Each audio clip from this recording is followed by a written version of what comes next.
Okay, my name's Zakashi guys, and in this video here we're going to be doing a should you summon for the new Legends Limited Super Baby 2. Of course, this is a GT character, powerful opponent campaign, so really and truly, if you aren't fitting any of those tags, you shouldn't even really be considering this unit. I also want to point out that straight away this unit is yellow, so I know that's turned off a lot of people immediately, but of course, I think it's still worth it to look at the kit, the details, and how they might mesh with other units. Also, you have the freedom to take your time, but of course, you're going to get all that information in this video. Hopefully you guys are going to enjoy this video. His animations did look really good, so let's get straight into this. I always include this segment in the video to give you guys some precursors before you even consider summoning for this unit, but just in general, you don't have to summon on this unit straight away. I always advise watching showcases. Showcases will literally change your life. All content creators, not necessarily all, but a lot of content creators will be summoning for this unit regardless because they want to make videos on the unit. So with that being said, use the content creators as sacrificial pawns so that you can actually see a preview of what these units would work like if they were to be used in PvP.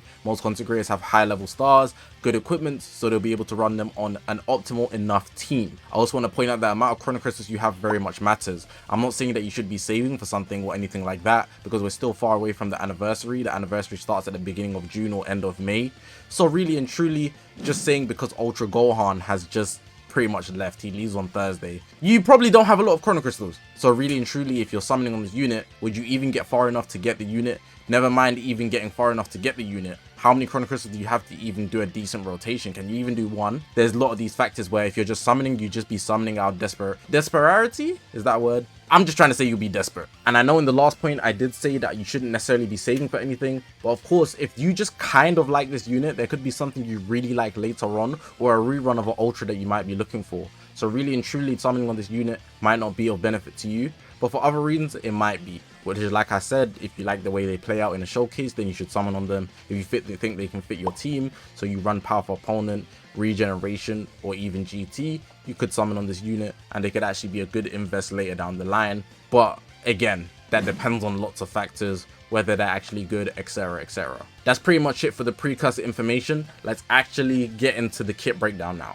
Okay, so what I do in this segment is really just read the most important bits in the kits. There's so much writing in kits. I know a lot of you guys don't like reading, so we just go through the main segments and then you can take away those bits if you will, but you could also read the whole thing yourself on the Dragon Ball Legends official website. But let's get into this. So the biggest thing that put a lot of people off straight away, and I'm not trying to put you off, but the fact that this guy is yellow. We already know that there's Super 17 and Red Beast in the meta, which is a big problem. UVB stock also just goes up, so having this guy yellow automatically makes him very vulnerable straight away.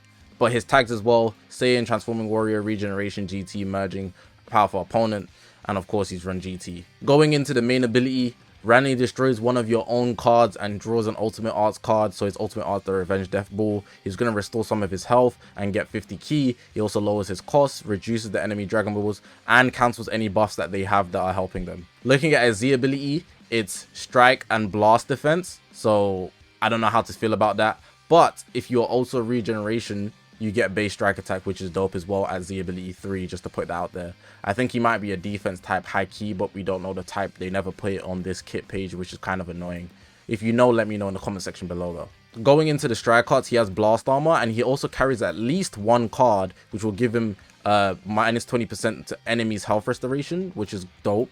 There's a lot of characters that heal a lot, so even the new Ultra Gohan. But then again, the Ultra Gohan can counter this. Any team that's being run with Ultra Gohan can counter this because of the anti-blast armor. The blast arts over here is just regular, but he also has one other card. So there's one strike that has reduced health, and then he has one blast that has reduced health as well. But the second one is a blast, so he carries one strike and one blast. The blue card here is actually pretty dope. Immediately, like I mentioned earlier, that he is yellow. The only way to save him pretty much is if he has a lot of type neutral, and he does, which we'll get to.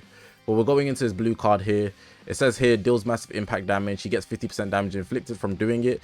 He's also going to obscure your enemy cards, which means you can't see them, so they also get shuffled, which is kind of annoying if you get hit by a blue card. Then if we go into his unique gauge here, if the unique gauge is full, it will reset to 0. He'll do 20% more special move damage, so he's going to do 70. He will go type neutral, which is dope. And he'll also nullify endurance, which is actually pretty good to note as well. On top of the fact that there's a lot of units in the game that don't cancel stats or take away your buffs when you do a blue card. So this is actually very effective, more than it seems. Going into the green card, he has a strike counter. So like yellow Goji to blue, he gets health 15% from hitting it, 50 ki, 20% damage inflicted, and he's also going to go type neutral from hitting it, and then reduces the enemy key as well. That's just from activating it. Now, if the counter goes off, but it says here, applies the following effects when counter activate. Oh, stop. Okay, so you just get cover now, and you draw 3 new cards. I think the best thing would have been for him to lock in, like yellow GB, because then you can guarantee a kill. But cover no is not really the best, I would say. You can combo everything into it as well, but you really need to lock them in to guarantee damage. And if you can just switch out, I mean, the punishment isn't that grave for just countering somebody, especially when counters are not the easiest thing to land if they're not blast based, or at least from long range, you know. That's just from my experience. I think a lot of people would agree with that as well. But hey, it is what it is. It's part of his kit, and you should take that in. The ultimate art isn't bad, but I really don't like that you only get blast armor when the gauge is full. Anyways, deals massive explode damage, applies the following effects to self upon activation. He's going to restore his vanishing gauge by 100%, which is really good. So every time you land your ult, even though he only has 1, I believe, he will get his vanish back. 50% ultimate damage inflicted, which is good as well. Applies the attribute upgrade, minus 20% to enemy sustained damage cut, and then he's going to nullify endurance, of course. And then if the gauge is full, like I said, he gets the blast armor only when the gauge is full. But he's also going to get 70% ultimate damage, which is way more, which is great actually. And then you also lock them in, which is insane. So if you do maybe the green card into an ultimate, it's pretty much going to be a guaranteed kill. I'm not going to lie, that could be insane, especially if the gauge is full. Boy, that is a guaranteed kill. Pretty much 70 plus 50 is a big number. Now this might actually have a bigger impact on the meta than it may seem. So he has 30% damage inflicted by allies against tag Saiyan. So that means whoever you're running him with is going to get 30% damage inflicted against Saiyan. So that means Bardock and Goku, Ultra UI, Bomku, these big meta threats are going to be able to get shut down. Not the hybrid Saiyans though, just the Saiyans, because of this unit here being on the team. So if you're running GT, Super 17 just got that much stronger, which is a big problem. Applies the following effects to self when battle starts. 100% to damage inflicted, cannot be cancelled. Reduces damage received by 70%, cannot be cancelled. Increases arts card draw speed by 1 level as well, which is dope. And then key recovery, just the base thing that most units get. Going further, the following effects occur when this character enters the battlefield. So he's going to get 1 new card, get some health and key. 80% damage inflicted as well, and randomly destroys 1 card and enemy key goes down. So that's pretty dope. Here applies the following effects to self based on number of defeated battle members, so you get buffs based on your allies being dead. You get type neutral and draw speed for 1, and then you get type neutral and draw speed for the second one. This only activates once, I believe, and it's also cancelable. Just bear that in mind. Applies the following effects to self every time this character uses a strike or blast arts card. So stacking damage, critical rate, applies the buff effect, nullifies enemies special actions that activate when changing cover. So you get to cover null, and this will activation counts reset when switched basically. So you can do this again and again, even though you can see here it says up to 60, so that means it would vanish afterwards for 5 timer counts. And then over here it says activates once, but it can happen again after you switch out and then switch back in. He has a strike cover change, which is obviously kind of standard. Every premium unit has a cover change. It says here the following effects occur when changing cover. So I think this is even if you don't land the strike cover change, it should be. You get 30 key. You're going to activate these attribute downgrades to the enemy. These 2 here for special move, ultimate and awaken power, and then strike and blast arts power. Then down here you get the unique gauge. Now it says here greatly charges on unique gauge every time when hit with an enemy arts while this character's on the battlefield. So he's going to be quite tanky, I hope. Earlier I referenced him possibly being a defense type. The following effects occur once unique gauge is full. So you see here he's going to randomly destroy one of your own cards and draw a special move art card next, which can activate twice. Restores own health by 25% and key by 50. Cancels on attribute downgrades and abnormal conditions. Increases own draw Dragon Balls by 1. Randomly destroys 2 enemy cards.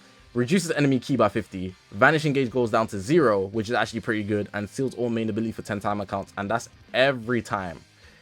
Every time his gauge is actually full. So that's dope. I'm not gonna lie, it's a lot of buffs here, specifically the vanish gauge going down if you time it correctly. Even though it only activates when getting hit, you know, it's kind of like Broly's, you know, his gauge will fill, and then if you fill it at that exact moment, you can have these activate immediately, which is dope. So that could help you out. Here the following effects occur when enemy switches characters while this character is on the battlefield. So you're gonna get key, draw at most 2 cards when you have 3 or fewer. You're gonna do more damage, which is crazy, of course.